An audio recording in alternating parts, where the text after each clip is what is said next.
नमस्कार दोस्तों, आज हम बात करेंगे उन त्योहारों की जो 14 जनवरी को पूरे भारत में मनाए जाते हैं। यह दिन हमारे देश में विभिन्न रंगों, खुशियों और परंपराओं से सराबोर होता है।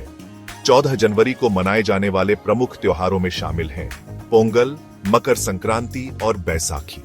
हर त्योहार का अपना अलग महत्व है, अपनी अलग कहानी है और अपनी अलग रौनक है। आइए आज हम इन त्योहारों की गहराई में जाते हैं, इनके इतिहास, महत्व और रीति रिवाजों को समझते हैं। पोंगल तमिलनाडु का एक प्रमुख त्योहार है जो हर साल जनवरी के महीने में बड़े धूमधाम से मनाया जाता है। यह त्योहार 4 दिनों तक मनाया जाता है और हर दिन का अपना विशेष महत्व होता है। यह त्योहार सूर्य देवता को समर्पित है जो फसलों को जीवन प्रदान करते हैं और किसानों के लिए समृद्धि लाते हैं।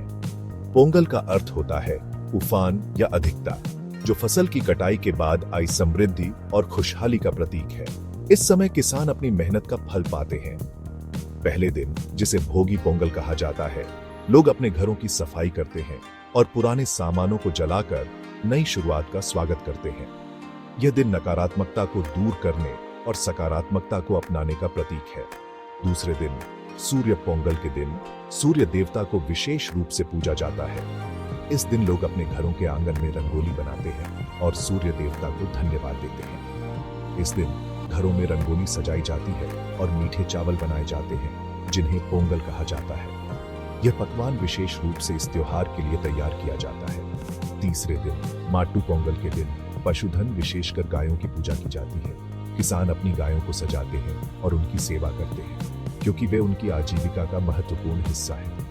चौथे और अंतिम दिन, कानुम पोंगल के दिन, परिवार के लोग एक साथ आते हैं, मिठाइयां बांटते हैं और खुशियां मनाते हैं। यह दिन परिवार और समाज के साथ संबंधों को मजबूत करने का अवसर होता है।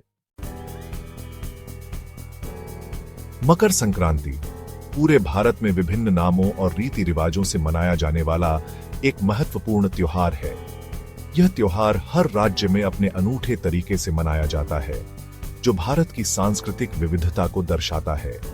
यह त्योहार सूर्य के उत्तरायण होने का प्रतीक है, जो एक शुभ अवसर माना जाता है। सूर्य के उत्तरायण होने का अर्थ है कि अब दिन लंबे और रातें छोटी होने लगेंगी। इस दिन लोग पवित्र नदियों में स्नान करते हैं, जिससे वे अपने पापों से मुक्ति पाने की कामना करते हैं। दान करते हैं और पतंग उड़ाते हैं। दान करने से समाज में समानता और भाईचारे की भावना बढ़ती है। पतंग उड़ाना आकाश की ओर उड़ान भरने की चाहत और जीवन में नई ऊंचाइयों को छूने की इच्छा का प्रतीक है। रंग बिरंगी पतंगे आकाश को सजाती हैं और हर कोई इस खुशी में शामिल होता है। गुजरात में मकर संक्रांति को उत्तरायण कहा जाता है और यह पतंग उत्सव के लिए प्रसिद्ध है। यहाँ लोग बड़े पैमाने पर पतंगबाजी करते हैं और इस दिन को धूमधाम से मनाते हैं। पंजाब और हरियाणा में मकर संक्रांति को माघी के रूप में मनाया जाता है। इस दिन लोग अपने परिवार और दोस्तों के साथ मिलकर खुशियां मनाते हैं। इस दिन लोग सरसों का साग और मक्के की रोटी खाते हैं, जो इस त्योहार का विशेष भोजन है। महाराष्ट्र में मकर संक्रांति पर तिल के लड्डू और गुड़ से बनी मिठाइयां बनाई जाती हैं। ये मिठाइयां आपस में बांटकर लोग अपने रिश्तों को और मजबूत करते हैं। ये त्योहार हमें प्रकृति के साथ अपने संबंधों की याद दिलाता है और हमें एकता और भाईचारे का संदेश देता है। मकर संक्रांति का त्योहार हमें सिखाता है कि हम सभी एक ही धरती के निवासी हैं और हमें मिलजुल कर रहना चाहिए। बैसाखी फसल और खुशहाली का त्योहार। यह त्योहार न केवल कृषि की समृद्धि का प्रतीक है, बल्कि यह हमारे सांस्कृतिक धरोहर का भी एक महत्वपूर्ण हिस्सा है। बैसाखी पंजाब और हरियाणा में मनाया जाने वाला एक प्रमुख त्योहार है। इन राज्यों में यह दिन विशेष उत्साह और धूमधाम से मनाया जाता है। यह त्योहार रबी की फसल की कटाई का प्रतीक है और किसानों के लिए खुशी का दिन होता है। फसल की अच्छी पैदावार के बाद किसान इस दिन को अपने परिश्रम के फल के रूप में मनाते हैं। बैसाखी का दिन सिख धर्म में भी विशेष महत्व रखता है। यह दिन सिख समुदाय के लिए धार्मिक और ऐतिहासिक दृष्टि से महत्वपूर्ण है। इस दिन 1799 में 10वें सिख गुरु गोबिंद सिंह जी ने खालसा पंथ की स्थापना की थी। इस घटना ने सिख धर्म को एक नई दिशा और पहचान दी। बैसाखी के दिन लोग नए कपड़े पहनते हैं, जो इस त्योहार की खुशी और उमंग को दर्शाता है। गुरुद्वारों में मत्था टेकते हैं और अपने परिवार और दोस्तों के साथ मिलकर प्रार्थना करते हैं और भांगड़ा और गिद्दा जैसे लोक नृत्य करते हैं। ये नृत्य इस त्योहार की रौनक को और बढ़ा देते हैं।